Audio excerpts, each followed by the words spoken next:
By now, we've all heard the gruesome details of this one appalling event. This shooting is the deadliest mass shooting in United States history. It was an act of hate and an act of terrorism, and it was perpetrated, in this instance, against the LGBTQ community. I know this body will, in the coming days, take time to condemn this attack. We'll hold moments of silence and discuss this atrocity in committee and on the House floor and have a classified briefing, as you have said, Mr. Chairman. I might add, we would probably learn as much reading the Washington Times and the New York Times as we're going to learn at a classified briefing. But for years, Democrats have called for reforms to our nation's lax approach to firearms through common sense actions supported by the vast majority of Americans. Ms. Slaughter and Mr. McGovern and you, Mr. Chairman, and I were here when we passed an assault weapons ban. Chuck Schumer, who is now in the Senate, was in the House of Representatives and led that charge. And since that time, the calls about common sense gun action have gone unanswered by the House majority. All the while, we've suffered shooting after shooting.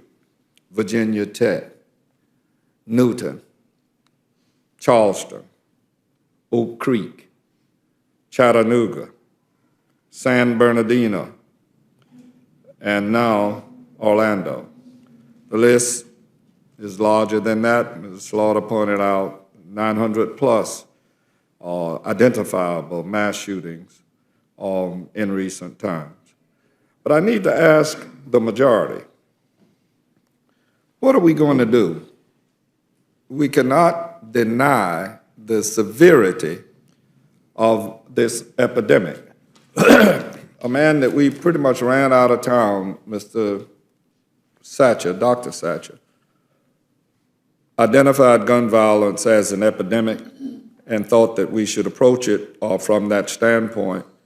And he was criticized all over the place for saying that as Surgeon General, we had exacting responsibilities in the health field, mental health, as well as the epidemic of violence in our society.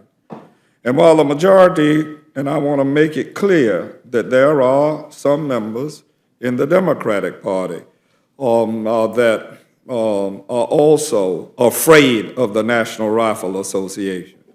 And while the majority continuously argues that we need to be tougher on terrorism, and we should, Republican leadership's approach to guns is so backwards that you allow people like this man, who was at one time on a watch list, to buy assault weapons, and the NRA has stood allowing that people like this are able to buy assault weapons. What sense does it make? Democrats continue to try to change this, some of us, and we continue to get blocked by the majority and a few of us on our side. For months I've been saying that Congress is becoming increasingly culpable for gun violence in America. On the flight on JetBlue coming here today, 3 people approached me, all women, and all of them asked in a different way, what are you all going to do and why haven't you done something? Perhaps we've reached a point where our culpability is no longer in question. It's not the people in America that don't want change. It's the people in Congress that don't want change. After Sandy Hook, when 26 first-grade children were murdered, this body did nothing. After Tucson, an attack focused on one of our own colleagues at the time took place, and this body did nothing. After Charleston 1 year ago this week, in a church where people were killed, this body did nothing. Virginia, Colorado, San Diego, nothing. American cities are tearing themselves apart, and this body continues to do nothing. More than 30,000 people in our country are killed by guns every year. It escapes me, how do we still lack the courage to act? So let me yield back to you, Mr. Chairman, and ask you and the majority, do you support bringing common sense gun control reform legislation to the floor immediately? Do you believe that we should be keeping guns out of the hands of suspected terrorists and ensure that all background checks are strengthened, whether they're at gun shows or otherwise? This nation has seen too much bloodshed, and something needs to happen and happen now.